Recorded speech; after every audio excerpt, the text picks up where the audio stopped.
poder compartir con vosotros una vez más el Evangelio.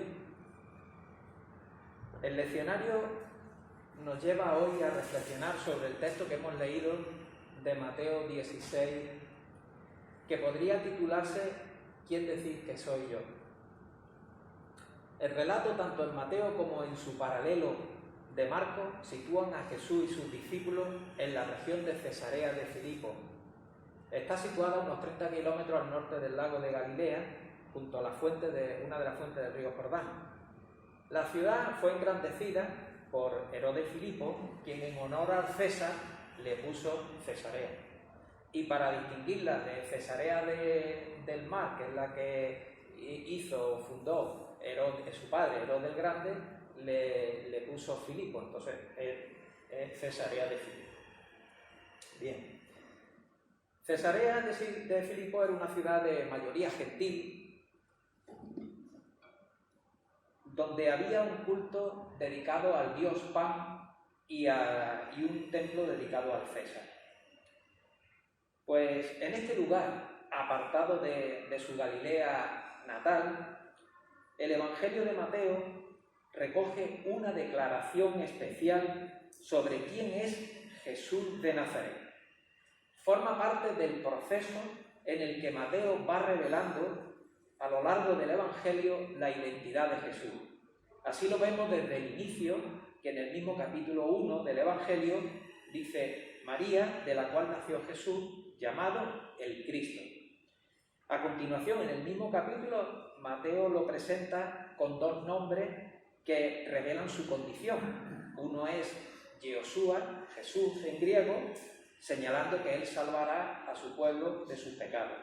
Y el otro nombre es Emmanuel, que significa Dios con nosotros. En otros pasajes, igualmente, Mateo va mostrando la filiación de Jesús, como en su bautismo, donde indica que una voz proveniente del cielo decía: «Este es mi Hijo amado, en quien me complazco». O también en el monte de la Transfiguración, una voz también decía: «Este es mi Hijo amado, en quien me complazco escucharlo». Mateo también nos muestra la filiación de Jesús en el requerimiento que le hizo el sumo sacerdote Caifás, diciéndole: «Te ordeno en el nombre del Dios viviente que nos digas si eres el Cristo, el Hijo de Dios». «Tú lo has dicho», respondió Jesús. Bien, el pasaje del Evangelio de hoy de igual forma revela la identidad de Jesús, pero en este caso a través de sus discípulos. En el texto vemos a Jesús haciendo preguntas al estilo de los grandes maestros griegos como Sócrates, pues parece utilizar la mayéutica, es decir, hacerle preguntas a los discípulos para que a través de sus propias respuestas sepan quién es Jesús. La primera pregunta que hace Jesús es: ¿quién dice la gente que es el Hijo del Hombre? Habría que pensar, en primer lugar, por qué se autodenomina Jesús Hijo del Hombre. Una posibilidad es que lo hiciera para no usar el título de Mesías, ya que este nombre tenía en su tiempo connotaciones militaristas, y el pueblo esperaba expectante que apareciera un Mesías guerrero que lo liberara de la opresión del Imperio Romano.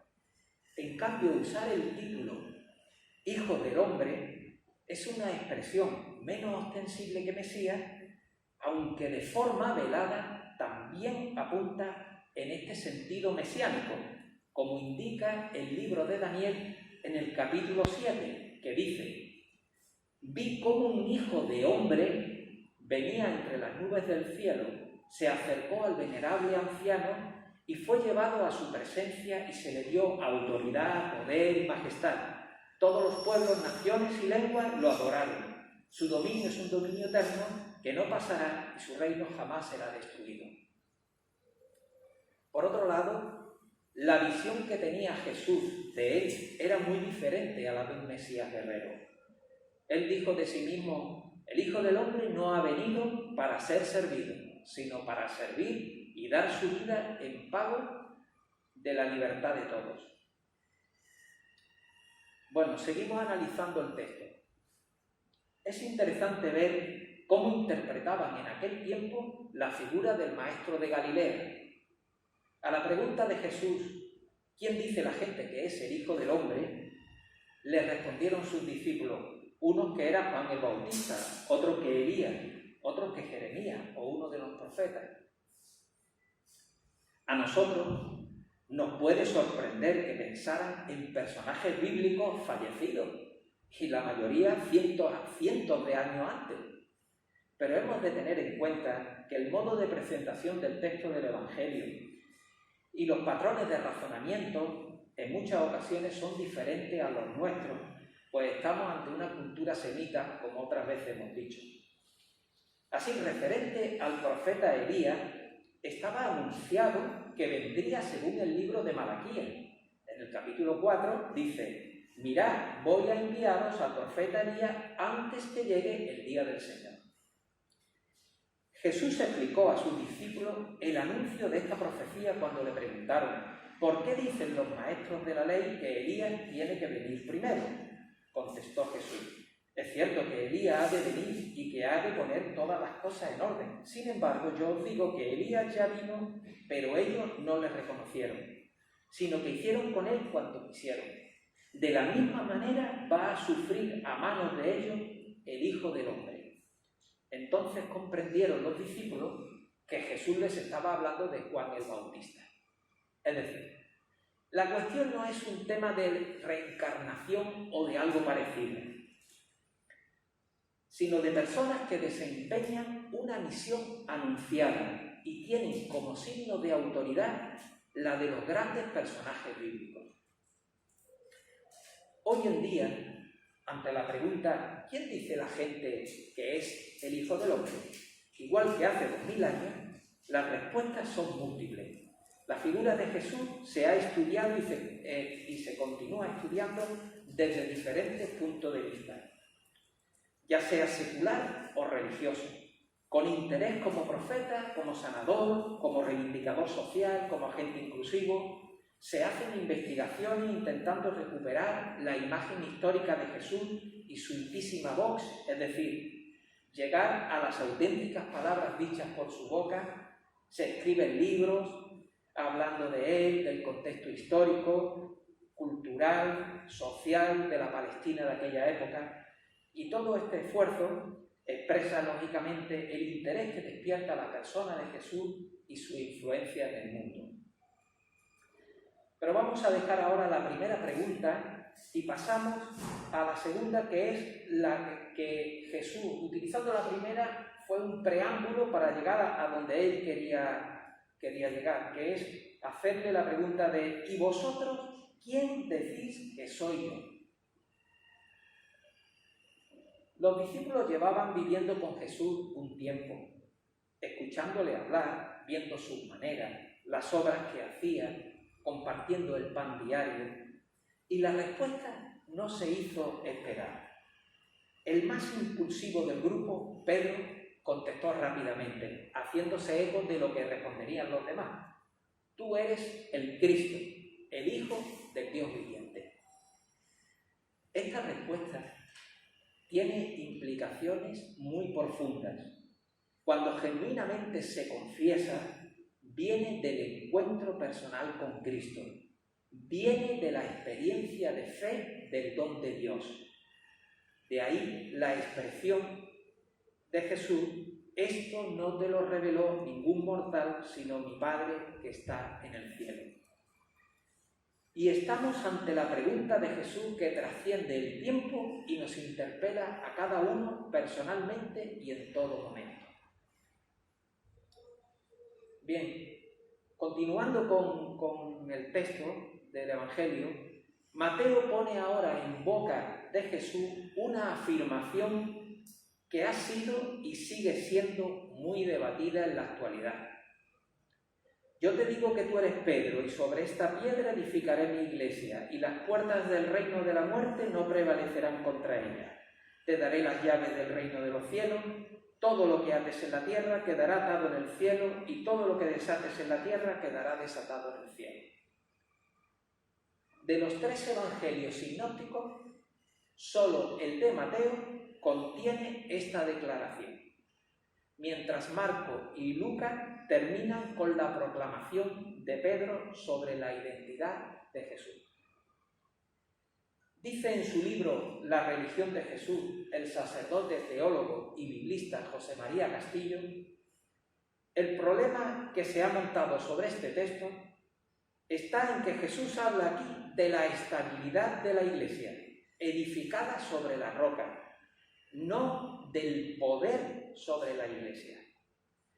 Por otro lado, y de acuerdo con Rafael Aguirre, gran teólogo y biblista, catedrático emérito de la Universidad de Deusto, al que tuve el placer de saludar en Málaga con ocasión de la 28ª jornada de la Asociación Bíblica Española que se celebró en esta ciudad, él dice en el libro titulado Así empezó el cristianismo: no es acertado ver en el texto de Mateo 16 la fundación de la Iglesia por Jesús, en un momento concreto de su vida histórica.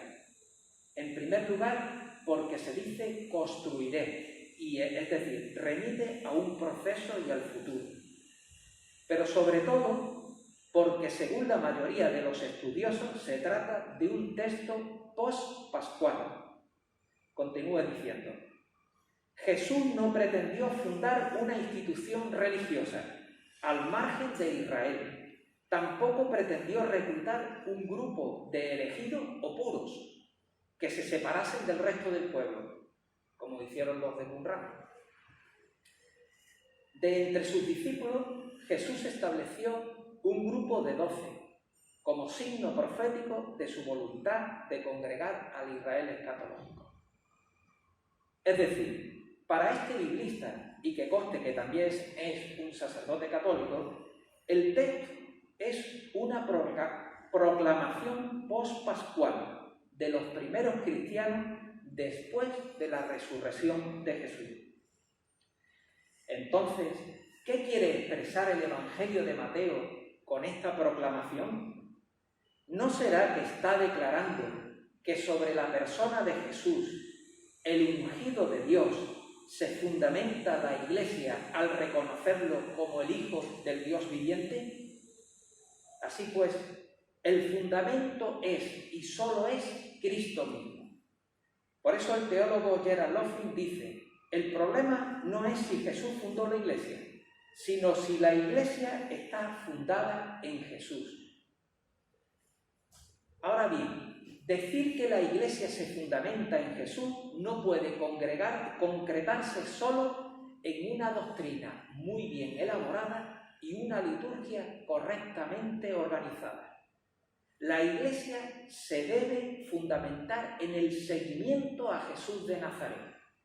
Puesto los ojos en Jesús, debe atender sus enseñanzas, sus gestos y acciones para imitarlo.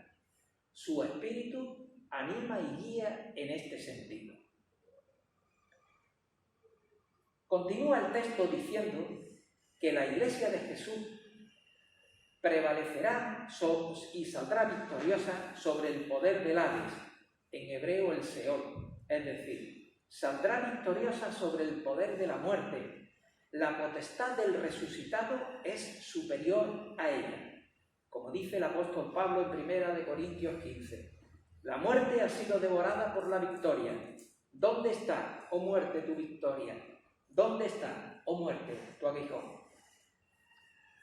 En resumen, estamos ante la declaración de fe de la comunidad de Mateo, que en la confianza y autoridad en Cristo se enfrenta a los diferentes retos de su tiempo.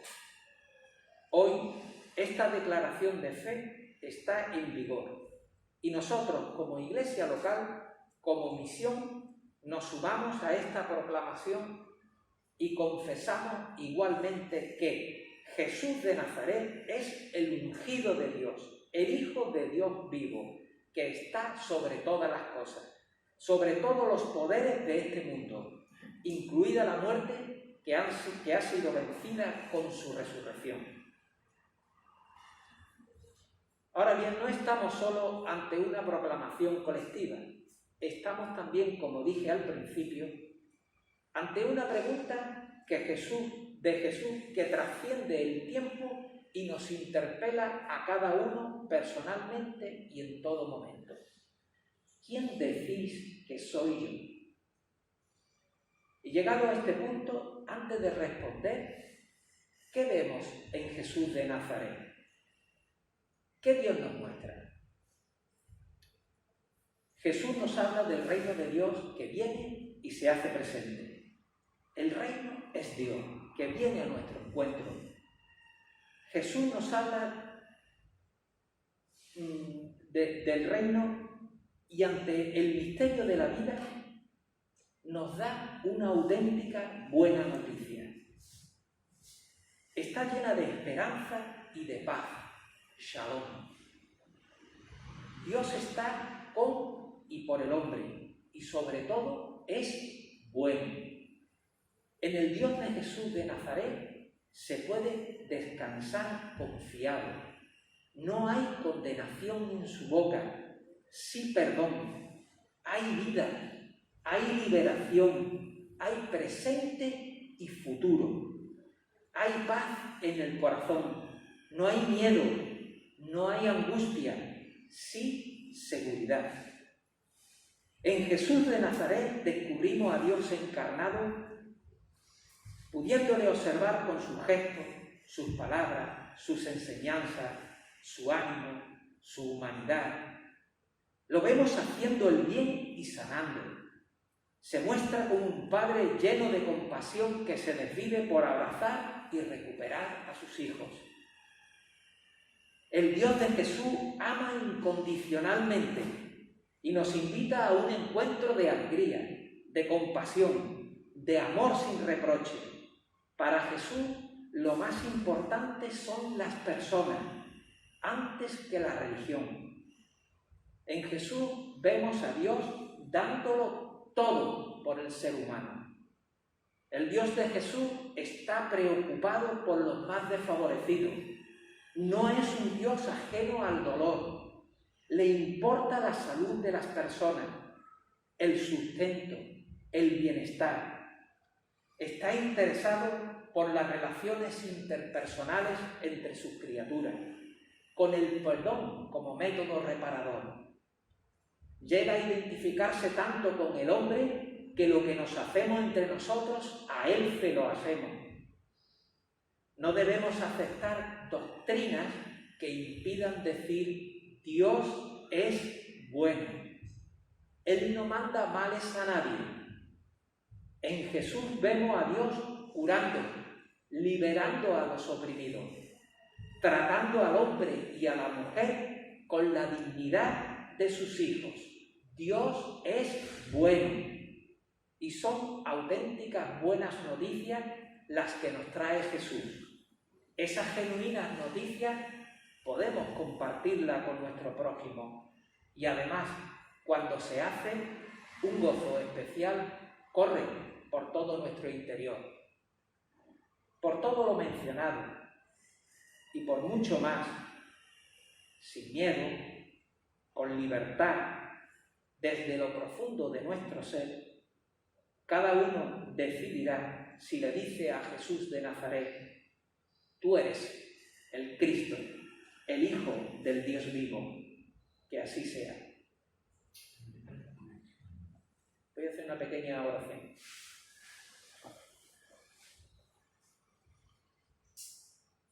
Señor, gracias. Muchas gracias por habernos hablado en Jesús de Nazaret. Por decirnos que nos ama, que nos cuida, que los días no están solos, que tú nos acompañas en nuestras vidas. Gracias por poder vivir confiado en ti, sin temor y con todo tu perdón y compasión. Gracias por habernos hecho tus hijos. Gracias por tu amor incondicional. Gracias porque en Jesús lo diste todo por nosotros. Gracias. Con la ayuda de tu Espíritu queremos compartir tu amor a cuantos están a nuestro alrededor. A ti sea la gloria y alabanza, por siempre, en el nombre de Cristo.